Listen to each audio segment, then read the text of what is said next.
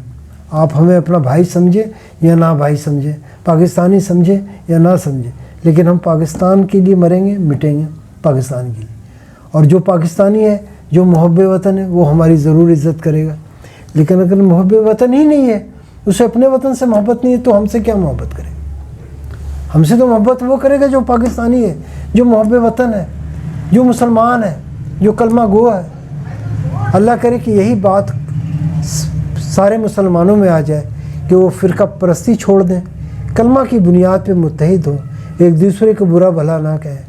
یہی میری ریکویسٹ.